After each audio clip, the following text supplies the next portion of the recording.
E aí, tudo bem contigo? Olha eu aqui novamente para mais uma aula do nosso curso de Direito Administrativo e nós estamos abordando no momento o módulo sobre licitação. E para a gente continuar, quero só te lembrar do seguinte, aqui embaixo na descrição do vídeo eu disponibilizei para você gratuitamente um e-book. Então, vá lá embaixo agora, abra a descrição do vídeo, clique no link e baixe gratuitamente o e-book que eu disponibilizei para você, porque eu tenho certeza que vai ser muito útil no seu processo de preparação para concurso, tá bem? E vamos prosseguir, né? Vamos prosseguir no nosso curso de licitação. Olha só, no módulo anterior, nós encerramos falando sobre o princípio da igualdade, na aula anterior, né? Então agora nós vamos recomeçar falando sobre o princípio da publicidade. Daqui a pouquinho eu vou explicar por que eu escrevi isso aqui, ok? Olha, o artigo 3º, parágrafo 3º da Lei de Licitação diz o seguinte: a licitação não será sigilosa, sendo públicos e acessíveis ao público os atos de seu procedimento, salvo quanto ao conteúdo das propostas, até a respectiva abertura. Deixa eu te explicar isso aqui melhor para você matar as questões de prova. Veja só, a regra geral é a seguinte: os atos praticados no âmbito do processo licitatório devem estar à disposição de todos os interessados. Quando eu digo atos praticados no processo licitatório, estou me referindo a tudo o que acontece no âmbito do processo de licitação, tudo. Então, se eu, Fabiano, que nunca licitei na vida, que sou um simples e reles estudante de direito, se eu quiser ir lá naquele órgão e solicitar uma cópia do edital de licitação, é um direito meu. É um direito meu. Claro que a administração pode me exigir o pagamento das cópias, mas eu tenho o direito de ter acesso àquela documentação. É um direito meu. Ah, professor, mas você não está participando da licitação? E daí? Eu sou um cidadão. E inclusive, se eu constatar alguma irregularidade naquele edital, eu posso inclusive impugnar aquela cláusula do edital, ensejando assim a anulação daquela cláusula do edital. Tá claro? Posso fazer isso e devo fazer isso. Posso e devo fazer isso. Tá bem? Então veja só. Tem que ficar bem claro para você o seguinte: regra geral, os atos praticados no processo licitatório são públicos. Entretanto, paralelamente ao princípio da publicidade na licitação, vigora o princípio do sigilo nas propostas. Sigilo nas propostas. Como assim, professor? Não entendi. Então lá, deixa eu te explicar de forma bem básicazinha para você entender. Olha, vamos pegar aqui uma licitação que a administração realizou para comprar, sei lá, 5.000 computadores.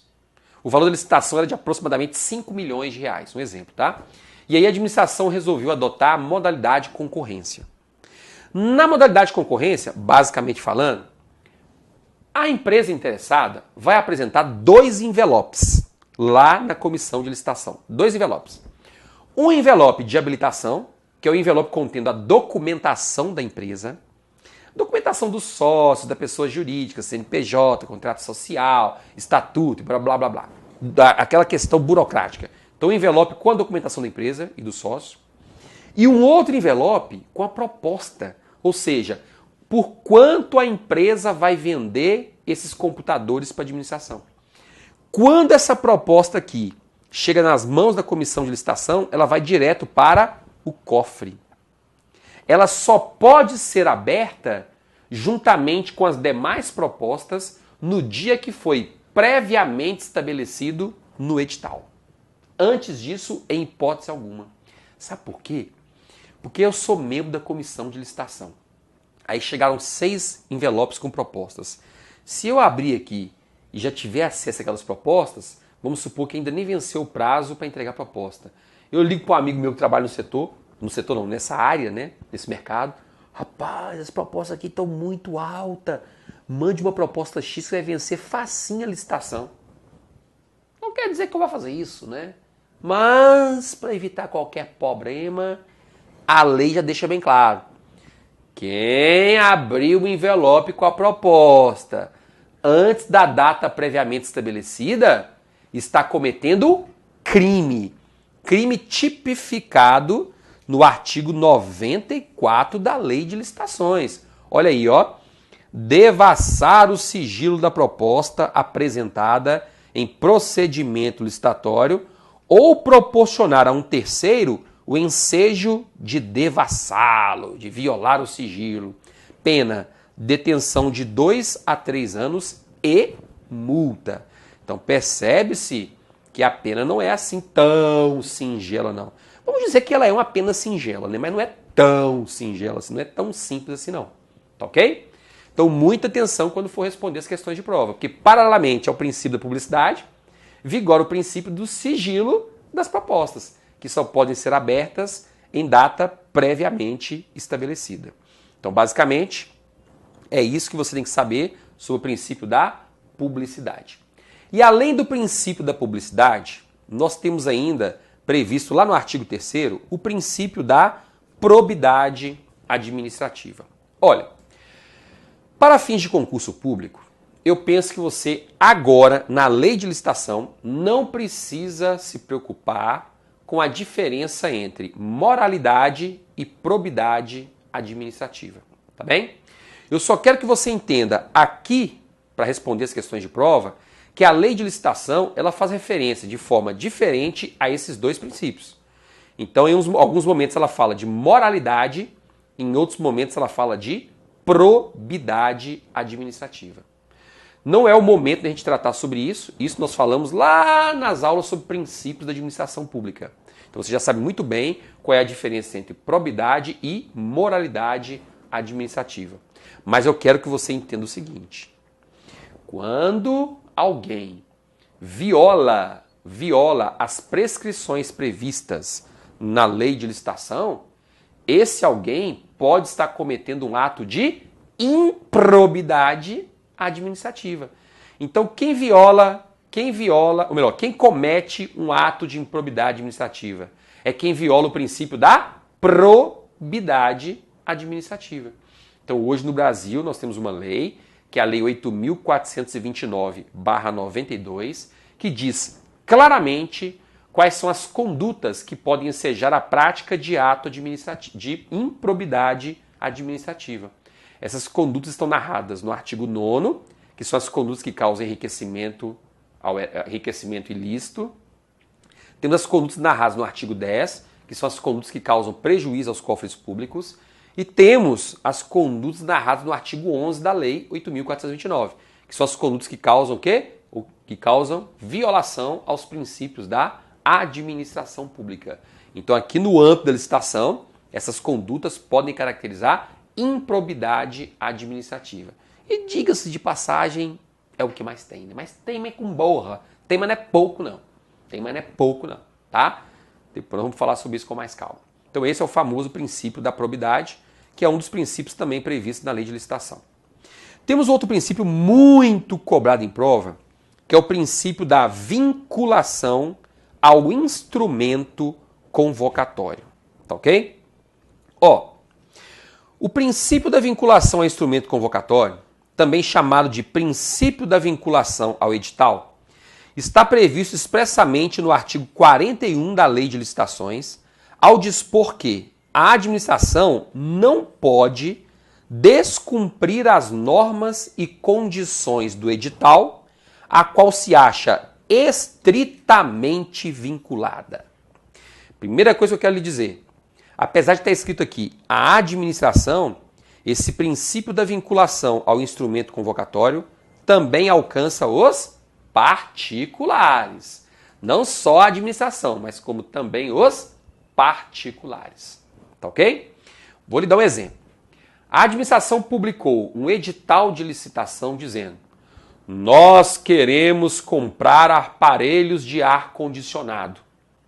Queremos comprar 100 aparelhos de ar-condicionado de 24.000 BTUs. BTU é a potência do aparelho, né? Queremos comprar, vamos arredondar aqui, queremos comprar 100 aparelhos de ar-condicionado com potência de 24.000 BTUs. Ok. 5 empresas que atuam no setor apresentaram as suas respectivas propostas. Dessas 5, teve uma que apresentou uma proposta no valor de R$1 milhão, tá? Deixa eu colocar aqui para você entender melhor. Tivemos a empresa A, B, C, D e E. A empresa A apresentou uma proposta de R$1 milhão. A empresa B, de R$1.250.000. A empresa C, 1.300.000. A empresa D, 1.050.000. E a empresa E, R$1 milhão também. Tá ok? Olha que bacana. A empresa A e a empresa E ficaram empatadas com a proposta do valor de R$1 milhão. Só que tem um porém. Olha que legal. A empresa E, a administração queria comprar aparelhos de ar-condicionado de 24.000 BTUs. A empresa E apresentou aparelhos de 36.000 BTUs. Ou seja, aparelhos que no mercado são mais caros e são mais potentes, ou seja, resfriam muito mais do que o de 24.000. Tá entendendo? Então, se no ambiente de administração precisaria utilizar, por exemplo, 4 aparelhos de 24, se utilizar 3 de 36, já resolve o porém. Então, essa empresa ela disse o seguinte: administração, como um brinde, como um bônus, nós vamos lhe fornecer aparelhos de 36.000 BTUs pelo preço de 24.000. Tá bem? E aí, isso é benéfico para a administração? É óbvio que é. Poxa, estou comprando um aparelho de 36.000 BTUs pelo preço de 24. Tá bem? Então, será que a empresa é que vai vencer a licitação aqui embaixo? Porque ela ficou empatada com A? Não. Posso dizer o seguinte? Posso dizer uma coisa? Nesse caso, a empresa E vai ser desclassificada. Por quê? Porque ela descumpriu as normas que estavam previstas no edital. O edital falava 24.000 BTUs. Então aquela empresa E estava vinculada ao instrumento convocatório, vinculada ao que estava previsto no edital. Se ela estabeleceu valores diferentes, potências diferentes, está descumprindo o edital. Está me entendendo? Professor, mas para a administração é muito melhor.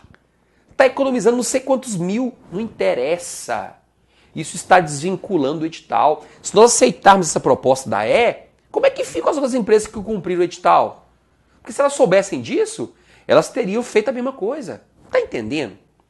Então, neste caso, nós tivemos uma conduta que violou regras do edital. Então, essa empresa estava vinculada ao edital, mas não cumpriu o edital. Ela deveria, estar vinculada ao edital, mas não o fez. Então, a proposta vai ser desclassificada. Apesar de, aparentemente, ser mais vantajosa para a administração pública. Tá ok? Então, esse princípio da vinculação ao instrumento convocatório vai se aplicar tanto à administração como também aos particulares. E olha só, existe uma regra que a gente encontra muito em prova, a gente costuma muito falar, somente na área de concurso, que é o seguinte: o edital é lei entre as partes. E não é errado, não. Entretanto, tem que ficar claro que o edital não pode contrariar a legislação vigente. Então, quando eu digo que, em razão do princípio da vinculação ao instrumento convocatório, as partes da administração estão vinculadas ao que está escrito no edital, significa que o edital é lei entre as partes, administração e licitantes. É lei entre eles. Entretanto, apesar de chamar de lei, óbvio que esse edital não pode contrariar o texto de uma lei. Não pode. Porque edital é ato administrativo, portanto está abaixo da lei. A lei está aqui, edital está aqui. Não pode contrariar o texto da lei. Então cuidado, viu? Cuidado. Porque com esse jargão, o edital é a lei do concurso, o edital é a lei da licitação. Com esse jargão a gente costuma errar algumas questões em prova. Realmente é a lei do concurso, é a lei da licitação. Entretanto, em nenhum momento um edital pode violar o texto da lei. Então é isso que eu quero que você entenda sobre o princípio da vinculação ao instrumento convocatório. Mas não cai em prova não, né, professor? Não cai? Veja aqui se não cai. Olha essa questão. Técnico Judiciário, TRE do Ceará, 2012, FCC. O princípio da vinculação ao instrumento convocatório, letra C, tem por objetivo evitar que a administração pública descumpra as normas e condições do edital, ao qual se acha estritamente vinculada. Resposta, letra C. Tá ok? Mas não para por aí não. Temos um outro princípio, que é o princípio do julgamento objetivo. Tá certo? O que diz o princípio do julgamento objetivo? Ele está previsto expressamente no texto da Lei Geral de Licitações, mais precisamente em seu artigo 44, ao afirmar que, no julgamento das propostas, a comissão de licitação levará em consideração os critérios objetivos definidos no edital ou convite, os quais não devem contrariar as normas e os princípios estabelecidos por esta lei. Então, o que quer dizer o princípio do julgamento objetivo? Como o próprio nome já diz, é um princípio muito claro, muito óbvio, muito objetivo, né? Por quê? Ele está dizendo o seguinte, quando a comissão de licitação for escolher a proposta mais vantajosa, ela vai ter que levar em conta os critérios que estão previstos no edital. No edital. Tá ok? No edital. O julgamento tem que ser objetivo. Não é possível levar em consideração fatores que não estejam previstos no edital. Porque nós passamos por uma fase muito subjetiva. E isso pode contaminar e tornar a licitação ilegal. Vou te dar um exemplo. Existem alguns tipos de licitação que a objetividade é garantida. Vou te dar um exemplo. A administração está promovendo um leilão. Está vendendo um veículo Corolla GLI ano 2012 e o lance inicial é 40 mil. O carro tá bom, só que para ela, para a administração, é inservível. Então ela está vendendo por meio de leilão. Lance inicial 40 mil. Cara, que coisa mais objetiva do que isso? Quem é que vai vencer esse leilão, essa licitação? Quem oferecer o maior valor. Então, vamos lá. Quem dá mais? 41, 45, 46, 47, 48, 49, 50. Alguém dá mais? Vendido para o senhor. 50 mil. Acabou. Que coisa mais objetiva do que isso? Então, a proposta vencedora foi aquela cujo valor foi o maior para a administração. Acabou. Tá vendo? Isso é objetividade. Agora, quando a gente começa, o que você acha dessa proposta? Essa proposta, as linhas que ele utilizou para desenvolver esse percurso, esse projeto básico, não me agradaram. A doutrina que ele utilizou para fundamentar esse projeto não é bem atual.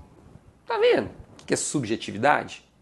Então, quando a comissão estiver elaborando o edital, já tem que pensar nisso. Colocar antes no edital quais serão os requisitos utilizados para escolher lá na frente aquela proposta que será considerada a mais vantajosa para a administração. Então existem alguns tipos de licitação, por exemplo, tipo menor preço, tipo maior lance ou oferta, que não tenha dúvidas. Quando esses tipos forem utilizados, o critério objetivo vai ser observado.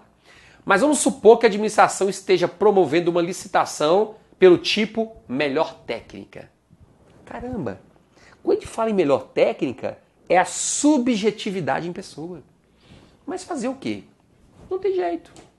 Na melhor técnica, querendo ou não, a subjetividade estará presente. Na prática, né? Só que na teoria nós vamos falar que não.